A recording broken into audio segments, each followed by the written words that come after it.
Number 1. The secret of the assumption. Did you know that according to history, Jesus was almost certainly referring to something when he said, "Beware of the leaven of the Pharisees and Sadducees"? But what was it? Well, in his book, The Lost Teachings of Jesus, author Bart Dearman explains that Jesus probably did and mean their teachings were like leaven, or that they used leaven to symbolize their teachings. Instead, he believed that Jesus was actually referring to something else entirely, namely the Jewish custom of excreting on the hands or feet as a form of cleansing. This practice was outlined in the Mishnah, which is a part of the Oral Torah, and it was common among the Pharisees, but not the Sadducees. So by telling his followers to beware of the leaven of the Pharisees and Sadducees, Jesus was likely instructing them to beware of this disgusting practice. Number 2. The secret of the cross.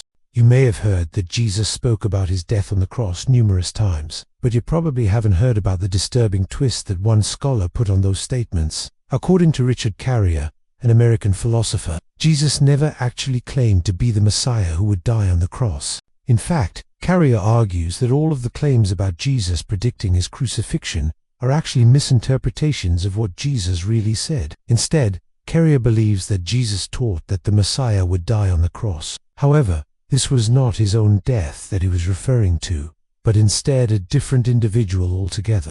As proof of this, Carrier points to the fact that throughout the 4 Gospels, there are many places where Jesus refers to someone else dying in his place, such as in Matthew 20:28, when he says, "The Son of Man did not come to be served, but to serve, and to give his life as a ransom for many." Therefore, according to Carrier, when we read these passages, we should insert the phrase "someone else" before the word "died" to get the real meaning behind Jesus' words. Number 3. The secret of Satan. If you ask most Christians who Satan is, they will probably tell you that Satan is the fallen angel who rebelled against God and tempted Jesus during his 40 days of fasting in the wilderness. However, according to theologian John Dominic Crasson, this is not what Jesus taught at all. Crasson argues that in Jesus' day, the word Satan wasn't used as a proper noun, but rather as an adjective.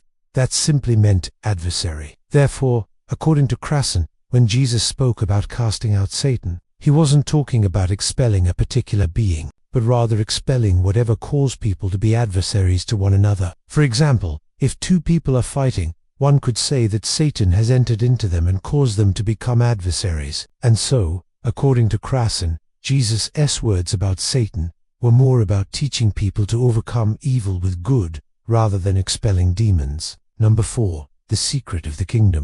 When Jesus taught about the kingdom, he often used parables to explain its mysteries, such as the parable of the mustard seed or the parable of the leaven. However, there is one parable that stands out from the rest, and that is the parable of the dragnet. In this parable, Jesus compares the kingdom of heaven to a large net that is cast into the sea and gathers up all kinds of fish.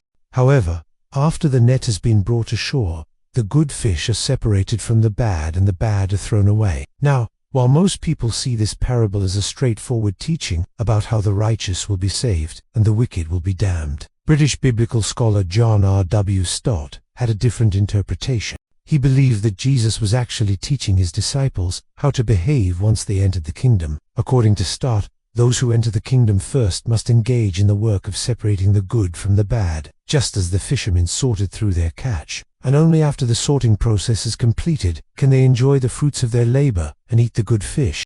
In other words, according to Stott, entering the kingdom is not a passive experience, but an active one. Those who want to be saved must be willing to work hard at separating the good from the bad. Which of these secrets did you find the most interesting? Let me know in the comments below. And don't forget to subscribe if you haven't already. Thanks for watching.